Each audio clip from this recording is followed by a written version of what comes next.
जय हिंद दोस्तों, वंदे मातरम। आज के मैच में संजू सैमसन ने जिस तरीके से सेंचुरी मारी है, उसको देखने के बाद में एक बार फिर से बहुत सारे लोग वही एक सवाल जो पुराना है पूछने वाले हैं कि यार जब ये संजू इतना अच्छा खेल सकता है तो फिर आखिर ये संजू छुपा कहाँ हुआ था। ओपनिंग स्लॉट मिलने के बाद ही आखिर ऐसा क्या होता है कि ये जो टैलेंटेड प्लेयर्स रहते हैं इनके पूरे मिजाज ही बदल जाते हैं। मतलब हम लोग पहले रोहित शर्मा को देख चुके हैं कि कप्तानी और ओपनिंग स्लॉट मिलने के बाद में किस तरीके से बंदे का पूरा गेम बदल गया था, और अब संजू सैमसन के साथ में भी वही देख रहे हैं। जहां आईपीएल में राजस्थान की कप्तानी करते हुए संजू ने एक के बाद एक बेहतरीन और उम्दा पारियां खेली हैं, वहीं पर अब इंडियन टीम ने भी ओपनिंग का स्लॉट जैसे ही उसको मिला है, बंदे ने बता दिया है कि यार क्यों वो इस स्टेज के ऊपर बिलोंग करता है और क्यों उसे इतना ज्यादा मौका भी दिया जा रहा था। लास्ट मैच संजू ने बांग्लादेश के खिलाफ खेला था, बीच में जाकर उसने दिलीप ट्रॉफी, रणजी ट्रॉफी में कुछ मैचेस खेले, लेकिन इंटरनेशनल लेवल पर उसने लास्ट मैच जो खेला था वो बांग्लादेश के खिलाफ खेला था। उस मैच में बंदे ने 111 रन ठोके थे और क्या ही ठोके थे। लेकिन इस बार साउथ अफ्रीका में जाकर साउथ अफ्रीका के खिलाफ जो बंदे ने आज सेंचुरी मारी है ना, इसके बारे में बातें कई सारे दिनों तक होने वाली हैं। सबसे इंपॉर्टेंट बात तो यह है कि 107 रनों की जो संजू ने ये पारी खेली है, उसमें से 88 रन, ऑलमोस्ट 90% रन जो थे इस पारी के बाउंड्रीज से आए हैं। 10 चौके, 10 छक्के और 7 चौके। ये अपने आप में बताता है कि संजू सैमसन कितना ज्यादा कॉन्फिडेंस के साथ में इस समय इस मैच को खेल रहा था। मैच के बाद में, मतलब मैच के जो मिड सेशन होता है ना, उस समय संजू ने जो स्टेटमेंट दिया वो बताता हूँ। संजू ने कहा कि मैं एक जोन में था और जो मेरा बैट था, जो मेरा पूरा बॉडी फ्लो था, वो अपने आप चल रहा था, तो मैंने जैसा हो रहा था वैसा होने दिया। मैंने अपने इंट्यूशन को फॉलो किया, अपने इंटेंट के ऊपर ही खेला। सबसे बड़ा सवाल यह आया कि भाई बंदे ने आखिर किस तरीके से अपनी इनिंग को प्रोग्रेस करने के लिए डिसाइड किया। तो संजू ने इसके ऊपर कहा कि बस मैं सिर्फ एक चीज़ सोचकर खेल रहा था कि अगर बॉल उस जोन में है जहां पर कि मैं उसको हिट कर सकता हूं तो मैं बस हिट करना चाहता था। मैं एक बार में एक बॉल के ऊपर ही फोकस कर रहा था और इसी चीज़ ने मेरी मदद करी। और सबसे बड़ी बात, यहाँ का जो विकेट है उसने बहुत बड़ा रोल प्ले किया है मेरी इस इनिंग में, क्योंकि यहाँ पर एक्स्ट्रा बाउंस है और इंडिया से आने के बाद में हम लोगों को इस तरह के विकेट्स को अंडरस्टैंड करने में समय लगता है, लेकिन इस एक्स्ट्रा बाउंस ने कहीं ना कहीं मुझे थ्रू द लाइन शॉट खेलने में काफ़ी ज़्यादा हेल्प करी है। सबसे बड़ी बात, बंदे ने एक और चीज़ कही कि एक एंड से बहुत ज़्यादा हवा चल रही थी, जिस कारण से जो बॉलर्स थे उनको काफ़ी ज़्यादा मदद मिल रही थी। लेकिन जिस तरीके से बॉलर्स को मदद मिल रही थी वैसे ही बैट्समैन को भी मदद मिल रही थी, उस चीज़ का भी फायदा मिला।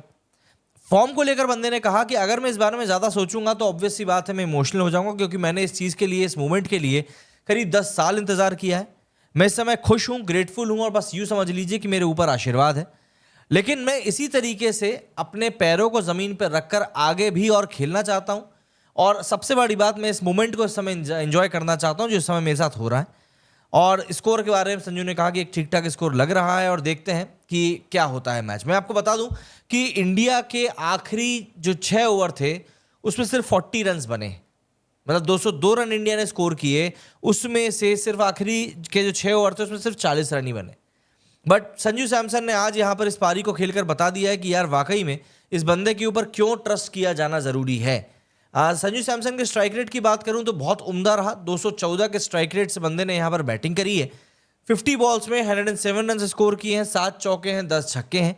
सबसे अहम बात यह रही कि बंदे ने बिना बॉलर का नाम देखे उसकी पिटाई करी, वरना कई बार ऐसा होता है कि आप बॉलर के नाम से इंटिमिडेट हो जाते हो और उसके बाद आपकी बैटिंग की जो शैली रहती है उसमें बहुत बड़ा बदलाव आ जाता है। लेकिन अगर आप, संजू सैमसन ने आज जिस तरीके की पारी खेली और जिस तरीके से बांग्लादेश के खिलाफ खेली थी इंडिया में, अगर आप इन दोनों पारियों को देखोगे तो आपको लगेगा कि नहीं यार यहाँ पे कोई बहुत बड़ा अंतर नहीं आया है।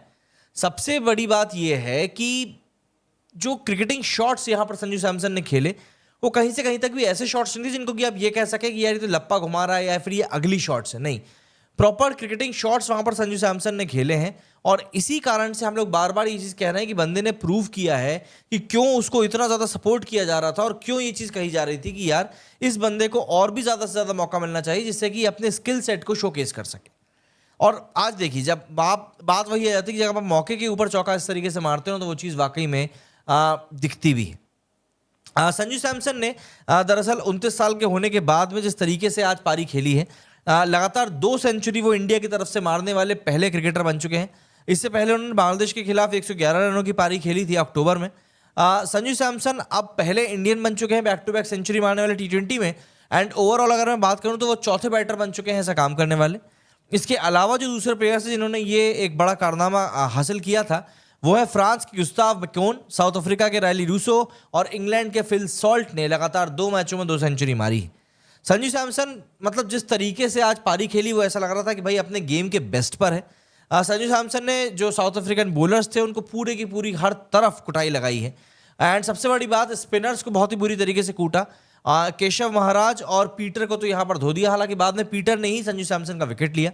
47 बॉल्स में 15वें ओवर में संजू सैमसन ने अपनी सेंचुरी कंप्लीट करी।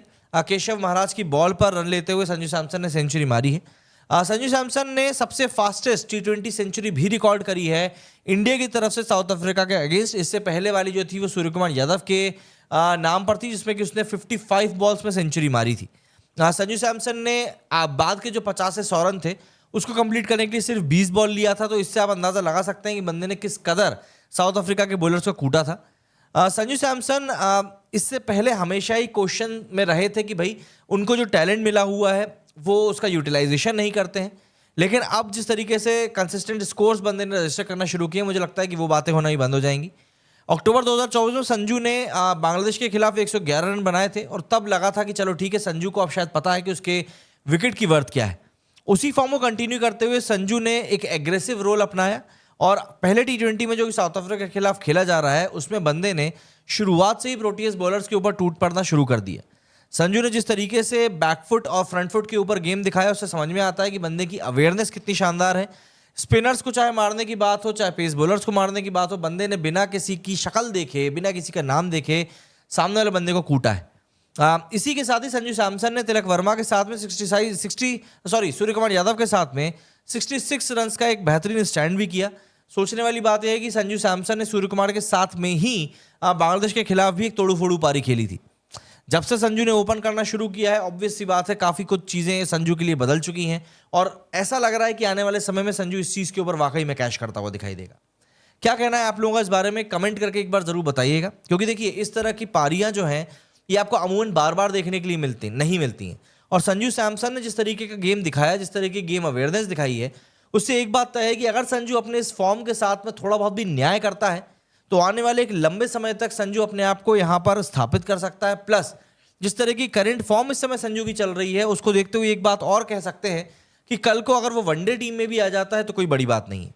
अभी बांग्लादेश सीरीज के कंक्लूड होने के बाद में वैसे भी संजू ने कहा था कि वो टेस्ट टीम के लिए अपनी दावेदारी ठोकना चाहता है, क्योंकि संजू के अंदर जो टैलेंट है उस टैलेंट को अगर टेस्ट टीम में इनकैश किया जाता है तो इस समय हमारी टीम जो इतने बुरे दौर से गुजर रही है, मुझे ऐसा लगता है वहां पर भी एक क्वेश्चन मिल सकता है। आने वाले समय में संजू के टेम्परामेंट और संजू की स्किल सेट को देखते हुए इसको बिल्कुल टेस्ट मैचेस में भी मौका मिलेगा। बस शर्त एक यही है कि संजू को अभी जो मौका मिला हुआ है उसको इस मौके को पूरी तरीके से भुनाना पड़ेगा, प्लस कंटिन्यूस लेवल पर परफॉर्मेंस भी देनी पड़ेगी। आपका क्या कहना है संजू सैमसन की इस परफॉर्मेंस के बारे में, कमेंट करके जरूर बताइएगा। मेरे इस वीडियो फिलहाल इतना ही। जय हिंद, जय भारत।